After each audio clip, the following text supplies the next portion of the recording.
నమస్తే అండి. బోటి అంటే ఇష్టపడని వాళ్ళంటూ ఉండరనుకుంటా కదా. కానీ ఈ బోటితో వచ్చిన సమస్య ఏదైనా ఉంది అని అంటే క్లీనింగ్ ప్రాసెస్ అండి. రెస్టారెంట్లో అయితే సరిగ్గా క్లీన్ చేయరని డౌట్తో తినరు. అయినప్పటికీ తినేవాళ్ళు లేకపోలేదులేండి. నాన్ వెజ్ అయితే చాలు మనకి తగ్గేదే లేదనుకుంటుంటారు కొంతమంది. మరో కొంతమంది అయితే రెస్టారెంట్లో తినలేక ఇంట్లో పెద్దవాళ్ళు దగ్గర ఉండరు.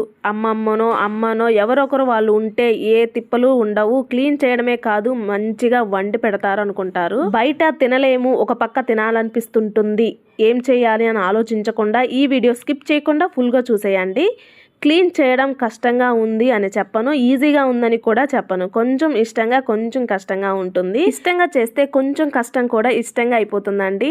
నేను లేనిది ఉన్నట్లు చెప్పనండి. నా క్లీనింగ్ ఎక్స్పీరియన్స్ క్లియర్గా చెప్తాను, ఫుల్గా చూడండి. వీడియో లైక్ కూడా చేయండి, అదే చేతితో సబ్స్క్రైబ్ కూడా చేసుకోండి. బోటి క్లీన్ చేయడం ఇష్టపడరు కదా, నేను కూడా అంతే. కానీ వీడియోలో దాని గురించి చెప్పాలంటే నేను ఎక్స్పీరియన్స్ చేస్తే కానీ చెప్పలేను కదా. సో మీకోసం నేను క్లీన్గా క్లీనింగ్ చేస్తున్నానండి. మనం తినేది ఏదైనా సరే ఇష్టంగా తింటాం, క్లీన్ చేయడం కూడా ఇష్టపడండి. చీచా అనకండి, కాకపోతే నీట్గా క్లీన్ చేసుకుంటే సరిపోతుంది. కనిపిస్తుంది కదా, బోటి బయట నుండి తెచ్చుకున్నప్పుడు బోటి సంచి సన్న పేగుని ఒక కట్టలా కట్టిస్తారండి. పెద్ద పేగులు కూడా ఒక 4-5 వరకు ఉంటాయి. ఒకటేమో బోటి సంచికి అటాచ్ అయి ఉంటుంది. చిన్న పేగులు క్లీన్ చేయడం పెద్దగా ఇబ్బంది ఉండదు, కానీ పెద్ద పేగులకేమో కొవ్వు పేరుకుపోయి ఉంటుందండి, అది క్లీన్ చేసుకోవాలి. అలాగే బోటి సంచి ఉంది కదా, పైన ఉన్న బ్లాక్ పార్ట్ మొత్తం హాట్ వాటర్తో క్లీన్ చేసుకోవాలి.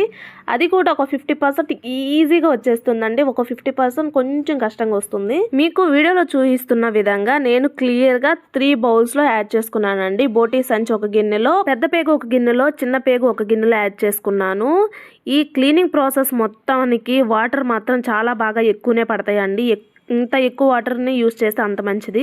సో వీడియోలో చూపిస్తున్న విధంగా నేను రిమూవ్ చేస్తున్నదంతా ఫ్యాట్ అండి. ఈ ఫ్యాట్ కూడా కొంతమంది వండుకుంటారంటండి, నాకైతే తెలియదు, నేనైతే వండటం లేదు కూడా. పెద్ద పేగుకి ఇలా ఫ్యాట్ అంతా పేరుకుపోయి ఉంటుంది కదా, ఆ పేరుకుపోయిన ఫ్యాట్ మొత్తం నీట్గా రిమూవ్ చేసుకోవాలండి. ఈజీగా ఇలా లాగేస్తే వచ్చేస్తుంటుంది. బోటి ఎప్పుడు తెచ్చుకున్నా కానీ పెద్ద గోటిది అయితే తీసుకోవాలంటండి, అప్పుడే టేస్ట్ బాగుంటుందంట. చిన్న గోటిది తీసుకున్నట్లయితే లేతగా ఉండి అంత టేస్ట్ బాగోదంట కూడా. సో క్లీన్ చేయటం కూడా కష్టమేనంట చిన్నదైతే. సో పెద్దదైతేనే నీట్గా బాగుంటుంది, టేస్ట్ కూడా బాగుంటుంది అంటండి, షాప్ వాళ్ళు చెప్పారు. ఫ్యాట్ గడ వండుకుంటారా అండి, నాకైతే తెలియదండి. నాకు వేరే వాళ్ళు అయితే చెప్పారు, నేనైతే వండటం లేదు, కానీ వేరే వాళ్ళు అయితే చెప్పారు వండుకుంటారంటని. సో అది నిజమో కాదో చెప్పండి, తెలిసిన వాళ్ళు ఫ్యాట్ కూడా వండుకుంటారో లేదో అయితే చెప్పండి, కామెంట్ సెక్షన్లో కామెంట్ చేయండి. చూసారు కదా, ఫ్యాట్ని అయితే నీట్గా రిమూవ్ చేసేసానండి. ఈ నేను చూపిస్తున్న పెద్ద పేగు వచ్చేసి ఉల్టా చేసుకోవాలండి. వీడియోలో చూపిస్తున్న విధంగా ఈజీగా చేత్తోనే ఉల్టా అయిపోతుంది. నేనైతే క్లీనింగ్ ప్రాసెస్ మొత్తం ఫుల్గా ఎంజాయ్ చేశానండి, చాలా ఫన్నీ అనిపించింది. సో పెద్ద పేగులను అన్నిటినీ కొవ్వు పార్ట్ అంతా రిమూవ్ చేసిన తర్వాత పెద్ద పేగుల్ని రివర్స్ చేసుకోవాలండి, అదే ఉల్టా పెట్టుకోవాలి. ఉల్టాని చేతితోనే ఈజీగా తిప్పుకోవచ్చు అండి, వీడియోలో చూస్తున్న విధంగా. సో ఇలా ఉల్టా చేసి నీట్గా వాష్ చేసుకుంటూ ఎప్పటికప్పుడు వాటర్ చేంజ్ చేసుకుంటూ ఎక్కువ వాటర్ని యూజ్ చేయండి, నీట్గా ఉంటుంది. సో పెద్ద పేగుకున్న కొవ్వు పార్ట్ అంతా రిమూవ్ చేశాను కదా, అదే సపరేట్ చేశాను కదా, అది మొత్తం ఒక పేపర్లో వేసుకొని పడేస్తున్నానండి.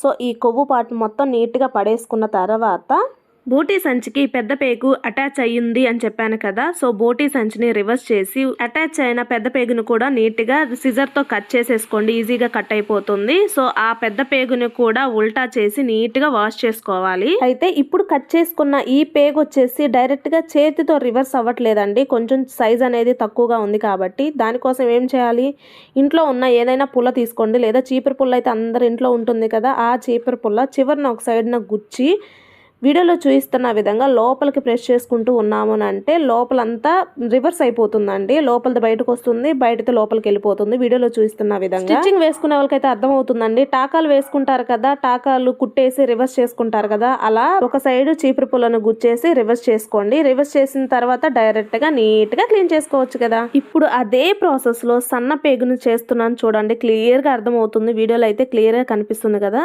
సో ఒక సైడ్ చీపురు పుల్లని ఇలా ప్రెస్ చేస్తూ గుచ్చేసి ఇలా రివర్స్ చేసుకోవటమేనండి, లోపలికి పేగుని ఇలా లాగుతూ ఉంటే సో లోపల ఉన్నదంతా బయటకు వచ్చేస్తుంది, రివర్స్ చేసేయచ్చు అండి ఈజీగా. చూసారు కదా, సన్న పేగు కూడా నీట్గా రిమూవ్ చేసుకుంటున్నామండి ఉల్టా చేసేసి. సో ప్రతి సన్న పేగు ఇలానే రివర్స్ చేసి బాగా ప్రెస్ చేస్తూ నీట్గా వాష్ చేసుకోండి, చాలా నీట్గా ఉంటుందండి, తినడానికి కూడా హ్యాపీగా సాటిస్ఫై అవుతాము. సో పెద్ద పేగు క్లీన్ చేసుకున్నాం, సన్న పేగుని కూడా క్లీన్ చేసేసుకున్నాం. ఇలా అన్నిటిని క్లీన్ చేసుకున్న తర్వాత ఇప్పుడు బోటీ సంచిని క్లీన్ చేసుకుందామండి.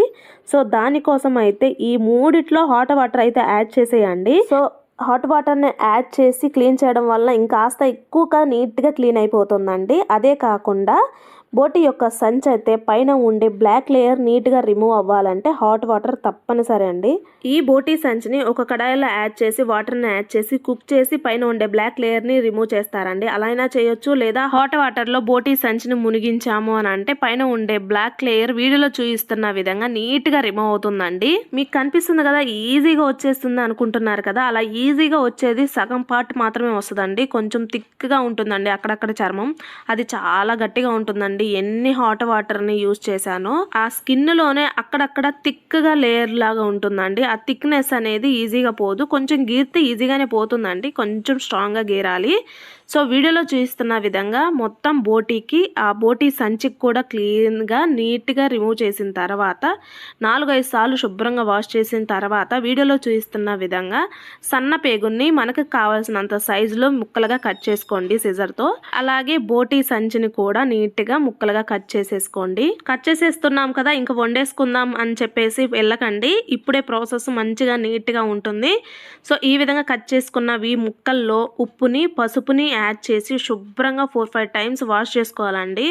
అలాగే నిమ్మరసాన్ని కూడా యాడ్ చేయండి. ఉప్పుని పసుపుని నిమ్మరసాన్ని యూజ్ చేసి వాష్ చేయడం వలన పచ్చి వాసన, అదే నీసు వాసన అనేది లేకుండా ఉంటుందండి. అలాగే హాట్ వాటర్తో కూడా క్లీన్ చేస్తున్నాం కాబట్టి నీసు వాసన అస్సలు రాదండి. సో వీటితో శుభ్రంగా 4-5 టైమ్స్ నీట్గా పిసుకుతూ ఇలా వాష్ చేసుకున్నాము అంటే చాలా నీట్గా ఉంటుందండి, పచ్చి వాసన ఉండదు, బోటీ తింటుంటే టేస్టీగా ఉంటుందండి వండుకున్న తర్వాత. సో ఇదండి ఓవరాల్ క్లీనింగ్ ప్రాసెస్. మీకు క్లియర్గా చెప్పానని అనుకుంటున్నానండి. ఇంకా క్లీనింగ్ ప్రాసెస్లో ఏమైనా స్టెప్స్ మిస్ అయినట్లయితే కామెంట్ సెక్షన్లో కామెంట్ చేయండి, తప్పకుండా నెక్స్ట్ టైం చేంజ్ చేసుకుంటాను. సో క్లీనింగ్ ప్రాసెస్ అయితే క్లియర్ అయిపోయింది, కంప్లీట్ అయిపోయింది కదా. క్లీన్ చేసిన ఈ బోటీతో ఏం చేస్తున్నావు, ఏం చెయ్యబోతున్నావు అని మీకు తెలియాలి కదా.